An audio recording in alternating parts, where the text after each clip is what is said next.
You can personalize some offers. So some people were talking about adjusting the training, some people were talking adjusting the price, all of those things based on the needs of the individual, right? So the sales team now could come in here and close the deal, meaning the people at the office.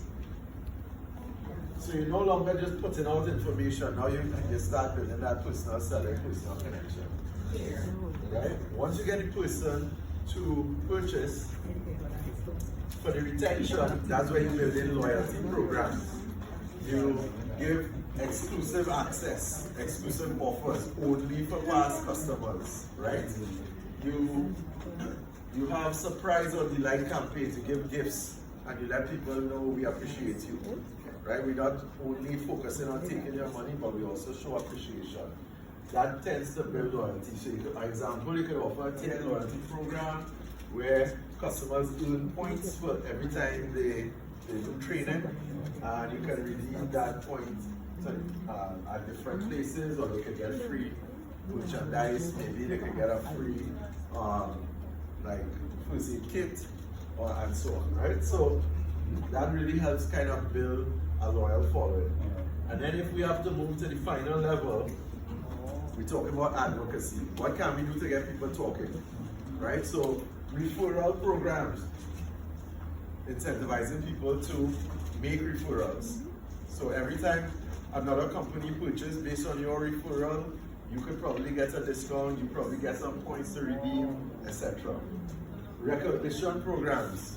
So persons don't only like tangible things, right? They like, feeling recognized, knowing that they're part of a unique club. Remember, this is a really small club, right? So you let people know that they are part of a very special club. Top class. Right? Exactly. So you have a sort of VIP program. You are our very, very special customers, right? So send appreciation gifts.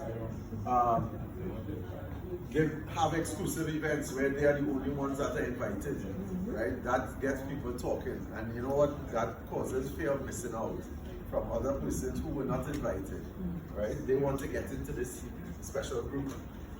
Two things that are important, well, just one in particular that kind of split into two: co-creation opportunities, right? Meaning, allow persons to develop content, right, on your behalf.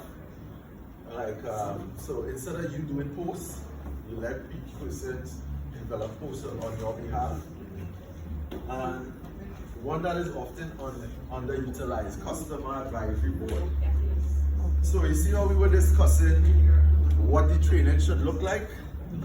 Bring in your best customers and let them know they are part of the process. We are developing this with you. Only because you are in our elite group, right? So have them kind of work with you to develop what this ideal, because they are your ideal customer. So what would be the ideal training for them? And then try to find other customers who would fit their profile, right? So you can invite advocates to participate in discussions about your products, services, future plans. They feel like they're part of the process, the creation process. And that really keeps persons engaged over a long time. Okay. I know Kathleen is just stressing me here. So, how you measure success? So, for awareness, you want to look at metrics like number of persons going to your website, looking for more information, persons liking, following. Those are easy, obviously, to track on digital spaces versus people on radio and so you can't really tell how many persons they are. Interest. So how many persons showed interest in opening your emails, calling the office for more information? Clearly, those persons are showing some interest. Make sure and capture data all through the process, right? Consideration. So how would you determine if a person is considering you? You can look at the time spent on your content, on your website, on your social media pages. Purchase or sale, well, obviously based on the value of the purchases, the total revenue, the cost of acquiring a customer. Finally, retention. You want to measure the value and frequency of repeat purchases. So whether persons are buying a lot very frequently, and you want to measure word of mouth, how much user-generated content is generated, and the number of referrals, right? So you can, so you can use those metrics to kind of give you a sense of whether you're being successful or not. And the idea is to nudge people through this funnel, right? So you want to keep expanding the funnel. So it's always going to be largest at the top, but the bottom doesn't have to be that small. So if you increase the top, it's also going to increase the bottom as well, right? So that's why this is so important. And it's important that you keep nudging people through so that you have as big these last two especially, right? But definitely last three where your revenue is coming from. Purchases, repeat purchases, and word of mouth, referrals that get even more business, right? I'm sorry I had to speed through that. I wanted to hear your ideas, but we have some demands on the room. So I hope you still took something away from this. You can apply this to any service, right? And I want you to think practically. So what can I actually do to get people to do what we want, right? Which is basically become aware, be interested, and so on.